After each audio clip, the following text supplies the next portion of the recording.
It doesn't matter whether it's business, personal finance, sports, a hobby, or anything else that you're working on. Sooner or later, you're going to get tired and sick of it. AKA, you're going to get in a rut. This simply means that you'll feel like you can't really get out of a situation. You stop making progress, and for some reason, you can't find a way out. The thing with life is that there will always be barriers and difficulties. It's like trying to plan a road trip with two of your mates. Somehow, you know something will go wrong. Let me tell you a quick story. Michael and Gabriel are two of my closest friends. A few years ago, we planned to go on a camping road trip. We estimated that it will take us about 6 hours if we stopped only twice to take a break. On our way to the camp, after a few hours on the road, Michael felt sick and started throwing up, so we stopped and parked the car by the side of the road until he started feeling better. A little over half an hour later, he felt much better, so we carried on with our trip. However, this wasn't our last problem. With about an hour and a half to the camping site, the car for some reason started slowing down. Turns out Gabriel, the designated driver, seriously underestimated the amount of gas we needed for our trip. So, we ran out of gas a few miles to our campsite, and the nearest gas station was about 3 miles away. We walked to the gas station and back, pissed off and totally frustrated at Gabriel. "How in the world did you forget to fuel the car?" we kept shouting at him. Anyways, after a few heated exchanges, we got over it, fueled the car, and continued with our journey. But it took us an extra 2.5 hours. This short story is just a simple example of how every journey in life goes. Somehow, no matter how meticulously or carefully you plan, something will go wrong. Except, of course, for cases that are more unique than rare. You will always find barriers, difficulties, and problems. Tony Robbins said, "The difference between those who succeed and those who fail is the ability to overcome all those problems that come along the way." So it's perfectly normal to sometimes feel stuck. But the point is, don't stop. Despite all the challenges that come along the way, do what you must until you reach your final destination. In this video, I'm going to give you the resources you need to actually overcome challenges, no matter how stuck you might feel. If you apply this advice, you will find a way out. So, to help us get a better picture of what being in a rut entails, I want to give you 3 examples of being stuck in a rut, so that you can better relate and understand the kind of situation that you can get out of. The financial rut. In this last example, let's say you're a family man, and you and your wife would like to move to a different part of the city. It's a better neighborhood, a better community, and has better schools for your kids. However, it's a little pricey, but you and your wife want to take the leap of faith and buy a home there. After a few weeks of searching, you spot a few good houses you'd like to buy, but finally, you narrow your options to 2 houses. One costs just over $380,000, and another that costs $430,000. They're both nice homes, with a garden, a little garage, and everything you would expect from a regular house, in a decent neighborhood at that price. Now all you need to do is get a mortgage from your local bank, and the house is yours. However, here's where the problem starts occurring. Your credit score is not exactly in its best shape, nor are you feeling too confident about the bank giving you all that money. You are so discouraged by this that you don't even try to go and ask for the money. The business rut. Let's say you're a business owner, or you're creating your first business. Maybe you're even just writing your first business plan or developing the idea. Maybe you're just a few months into it and everything has been going just as planned.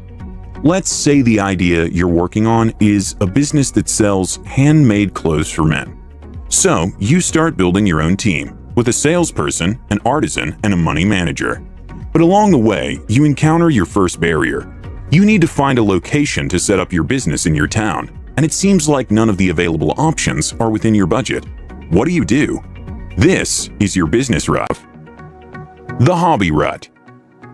Jane is in her 30s, and recently she started working on a long-forgotten hobby, painting.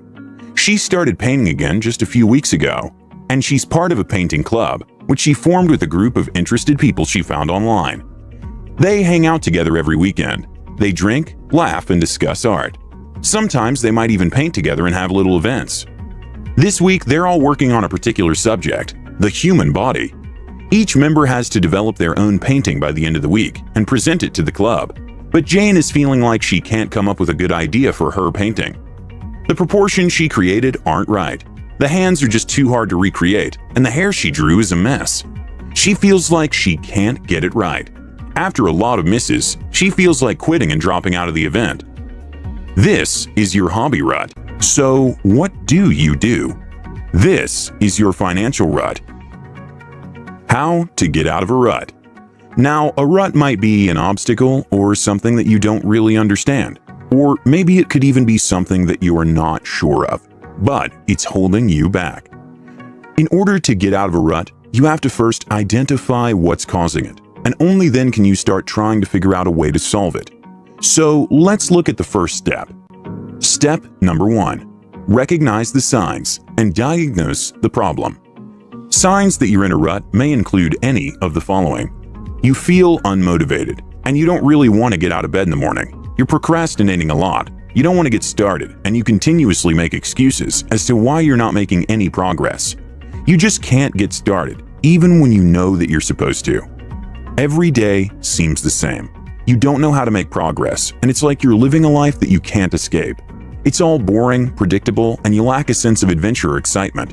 You want more, but you don't want to work for it. The reason might be fear or discomfort. I'm sure you've heard about the comfort zone, and here's the big problem. The longer you stay in your comfort zone, the harder it'll be to get out of it. If it's because of fear, well, here's the truth. Fear is nothing more than a lie.